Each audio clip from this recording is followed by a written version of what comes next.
Now we move on to Russia-Ukraine. Tensions remain high ahead of the G7 summit as Ukrainian President Volodymyr Zelensky plans to urge US President Donald Trump to impose tougher sanctions on Russia. Peace talks have stalled, with Moscow refusing to halt its 3-year invasion and only prisoner swaps agreed so far. President Donald Trump, meanwhile, says he's disappointed in both Kyiv and Moscow for failing to reach a deal. Speaking to reporters, Trump claimed deals could have been made and lamented the continuing civilian death toll.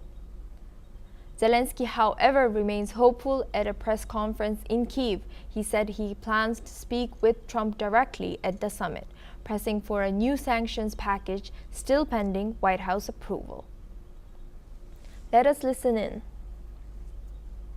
Як я вже і сказав, цей санкційний пакет для нас дуже важливий.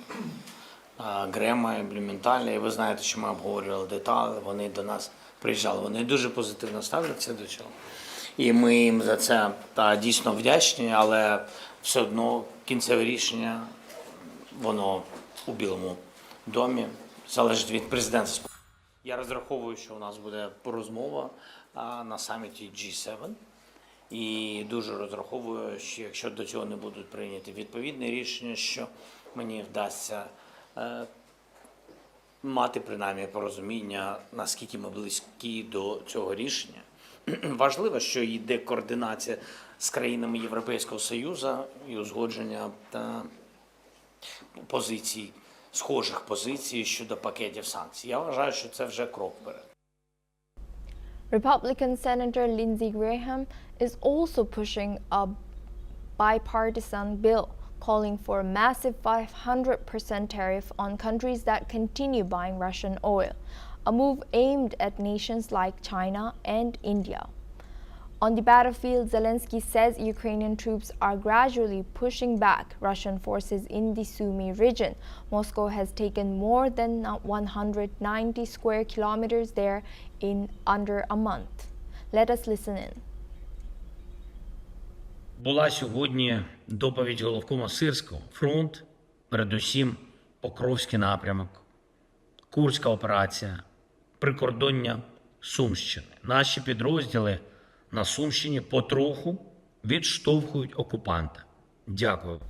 And in Rome, Ukraine's foreign minister expressed hopes to end the war this year, blasting Russia for hitting civilian targets, while also criticizing nations that openly celebrated Russia's national holiday. Let's listen in.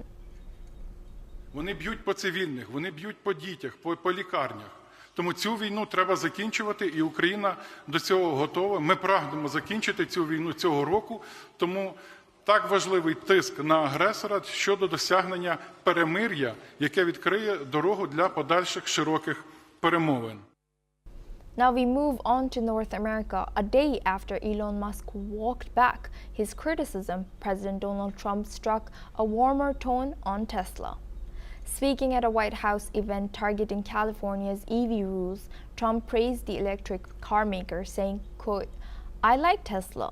The comments come amid a public feud between Trump and Musk, which saw Trump threaten to move his red Tesla out of the White House garage. Let's listen in to what Trump has said. And again, you can get any car you want. You can get electric. A lot of people love the electric. They like Tesla. So do I, in all fairness. I like Tesla. And I like others too.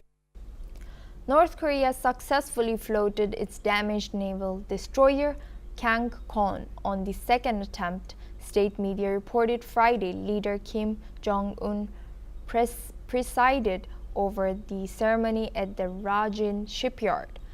The ship had suffered damage during a failed launch last month in Chongjin. Kim called the accident criminal carelessness and approved building 2 more destroyers next year. He warned of growing threats from the US and its allies and stressed strengthening naval power. South Korean intelligence says the ship matches the 5,000-ton Choi-hyun destroyer, possibly built with Russian help.